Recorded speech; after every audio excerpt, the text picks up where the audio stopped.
The IIF statement is used only in cases where one of the two options can be preferred depending on the condition. It can be preferred instead of the two-option case when structure. If the condition specified in the IIF statement is met, the first situation occurs; if not, the second situation occurs. Let's better understand how it works by making an example in SQL Server. I created an integer variable named number. I assigned the variable to the value 16.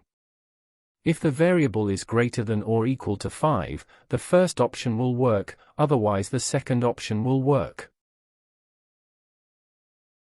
The first option worked because the variable was greater than 5. Let's assign the variable to the value 4. The second option worked because the variable was less than 5.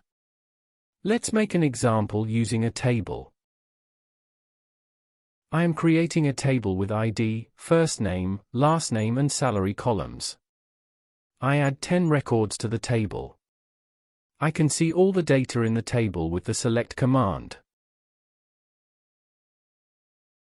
If the salary is greater than 15,000, the first option will work, otherwise the second option will work.